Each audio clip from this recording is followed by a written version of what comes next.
Welcome to our third and final newish movie. This is I'm a Cyborg, but That's Okay, from 2006. I want you to try to pronounce it in Korean. Okay.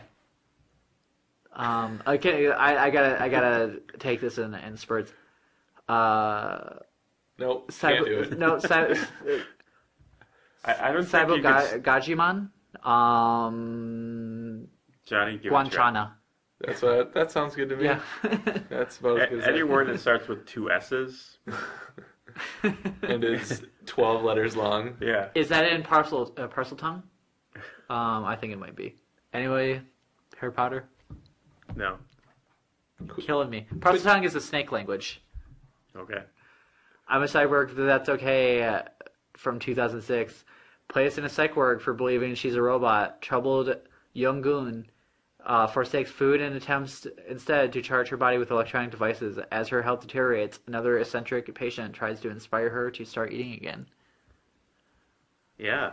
What I like about this movie, one, it's done by the dude who did Old Boy, which is a crazy-ass movie. So it's no surprise that this is a crazy-ass movie. Mm-hmm.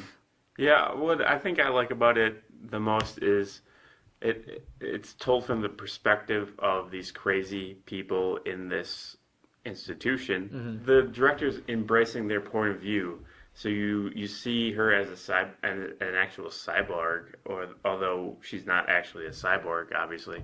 As far as we know. Well, as far as we know. And then we see like another patient as like a yodeler in Sweden or something. I mean, so it's really kind of crazy that it embraces their insanity. Mm-hmm.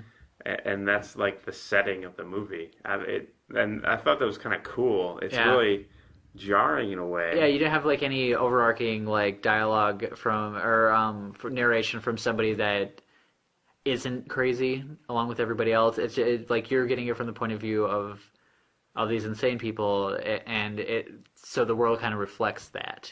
And you don't know which one is real or which perspective is reality. And I was thinking of A Beautiful Mind, a movie where throughout you feel grounded and you feel like everything is normal, and then you realize toward the end of the movie that you are looking through a different lens. And this movie, you're looking through multiple lenses, and it gets, like you said, a little bit jarring, at least for my taste, but it is very creative and inventive in that regard. But essentially this movie is a romantic comedy. Kind of, yeah. It's basically two crazy people falling in love, and through their... It's the Korean Benny and June. Through their collective delusions, mm-hmm. embracing their collective delusions. She teaches... In a very amusing way. She teaches him to love, he teaches her to eat. Yeah. It's really nice. I kind of wanted, actually, to eventually find out that she really was a cyborg. I thought that would have been fun. But, yeah, it was... I'm glad that they had a nice little journey together. This movie could have been told in a completely different way, as two crazy people finding love in a more real world. This movie was told from the fantasy world out instead of the real world in. Yeah, it could have been the type of movie that Morgan Freeman would narrate. as a third-party bystander, like giving like the here's what's really going on story to it. But they decided to not go that route, and I'm glad they did, because it made it a much more interesting movie.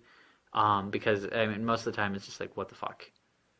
It was. I mean, obviously you knew what was going on, but a lot of it was really weird. So, and I like that they went that way instead of a more normal movie, because this could have been a really normal movie. What did we dislike about this movie? Johnny, this movie made Johnny sleep for 4 hours after watching. Did it, Jen? It's no lie. Yeah, I mean, I probably only saw a half hour of this movie. It seemed to me extremely difficult to follow. In our previous movie, it had an intro that hooked me instantaneously, and I really wanted to figure out what was going on. This movie seemed a little more disjointed and more difficult to follow, even with subtitles. If you missed one thing, I felt like you were missing a huge chunk of the story.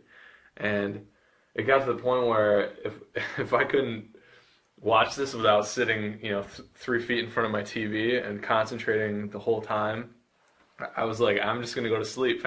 So I did, and I don't That's know. fair. So it's probably not fair because I only saw probably a third of the movie overall, but I found this particularly difficult to follow and disjointed. I find that to be kind of true, not to stereotype the whole the film industry there, but like Korean movies in general, and like mostly like even like Thai and some other Asian films. There's oftentimes a certain level of like convolutedness to it. That yeah, if you're not paying attention to what's going on, it's really hard to keep up with it because shit just changes. I think even if you are paying attention, it's Yeah, difficult it can to be follow. really yeah, and like I said, this is the same dude who did Old Boy, which was a good movie, but that was not a point A to point B movie. There's a lot of squiggly lines, and this is not any different in that regard. It's kind of all over the place, and I think it's fun, and I think like the characters are cool. But as far as like an actual story goes, you're focusing on crazy people, so it's hard to have something that's coherent. And I don't feel like the movie in general is like overly coherent. Maybe by design or maybe just by translation. I don't know, but I can understand being really thrown in that way because this movie does not do itself any favors in terms of trying to keep people on board. Yeah, it would have been better just to have an understanding of what is this movie? What is this movie supposed to be? Because it takes a while to get into the fact that this is a romance, or for anybody to kind of really understand that this is a romantic comedy. You don't know where the narrative of this movie is, like what you're supposed to be tracking. I feel like sometimes it can seem kind of patronizing if a director is trying to like hold your hand the whole time. But I mean, the entire point of doing a movie is you're trying to get something across to the audience, like whether a story or an emotion or something. You kind of have to hold their hand a little bit. And in this movie, it is hands off. Just, I mean, they do tell like kind of. I mean, it is cool, but it just seems like you're so distant from the point that it's super hard to figure out like what am I even doing here? Why don't we go ahead and rate this? I'll abstain because I did not see the whole movie. Doggish. Oh, I mean, it was fun. Like, you know what I'm saying? I mean, the title sounds fun. Yeah. And it is fun. That's what drew me to it. Yeah, I mean, it's an interesting visual style to it. There's some cool things like when she's charging up as a cyborg, you see her toes go from, like blue to yeah, pink. Yeah, basically the colors go up her little toes, kind of like the bars on a cell phone.